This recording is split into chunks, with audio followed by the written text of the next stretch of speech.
بسم اللہ الرحمن الرحیم۔ دوستو السلام علیکم۔ یوٹیوب چینل دلچسپ ویڈیوز میں خوش آمدید۔ دوستو اگر آپ نے ابھی تک ہمارا چینل سبسکرائب نہیں کیا تو پلیز ہمارا چینل سبسکرائب کریں اور بیل کے بٹن کو لازمی دبائیں تاکہ آپ کو ہماری نئی ویڈیوز سب سے پہلے مل سکیں۔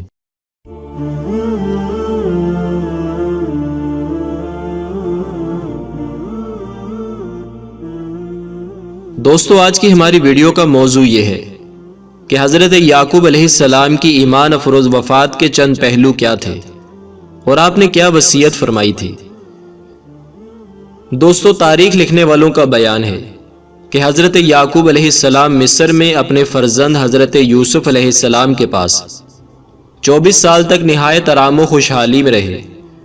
جب آپ کے وفات کا وقت قریب آیا تو آپ نے یہ وصیت فرمائی کہ میرا جنازہ ملک شام میں لے جا کر مجھے میرے والد حضرت اسحاق علیہ السلام کی قبر کے پہلو میں دفن کرنا۔ چنانچہ آپ کی وفات کے بعد آپ کے جسم مقدس کو لکڑی کے صندوق میں رکھ کر مصر سے شام لایا گیا۔ ٹھیک اسی وقت آپ کے بھائی حضرت غیث کی وفات ہوئی، اور کیونکہ آپ دونوں بھائیوں کی ولادت بھی ایک ساتھ ہوئی تھی اور ان دونوں کو ایک ہی قبر میں دفن کیا گیا، اور دونوں بھائیوں کی عمریں 147 برس کی ہوئیں۔ حضرت یوسف علیہ السلام اپنے والد اور چچا کو دفن فرما کر پھر مصر تشریف لائے اور اپنے والد ماجد کے بعد 23 سال تک مصر پر حکومت فرماتے رہے۔ اس کے بعد آپ کی بھی وفات ہو گئی۔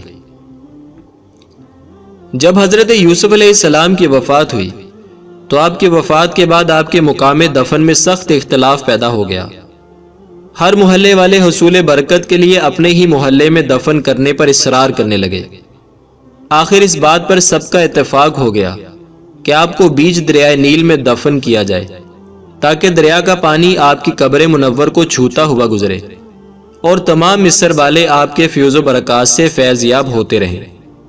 چنانچہ آپ کو سنگ مرمر کے صندوق میں رکھ کر دریائے نیل کے بیچ میں دفن کیا گیا، یہاں تک کہ 400 برس کے بعد حضرت موسیٰ علیہ السلام نے آپ کے تابوت شریف کو دریا سے نکال کر آپ کے آباء و اجداد کی قبروں کے پاس ملک شام میں دفن فرما دیا۔ بوقت وفات حضرت یوسف علیہ السلام کی عمر شریف 120 برس تھی اور آپ کے والد حضرت یعقوب علیہ السلام نے 147 برس کی عمر پائی، اور آپ کے دادا حضرت اسحاق علیہ السلام کی عمر شریف 180 سال کی ہوئی، اور آپ کے پردادا حضرت ابراہیم علیہ السلام کی عمر شریف 175 سال کی ہوئی۔ دوستو ویڈیو کو لائک اور شیئر کریں اور ہمارا چینل سبسکرائب کرنا نہ بھولیے گا۔ اپنا بہت سا خیال رکھیے گا۔ اللہ نگہبان۔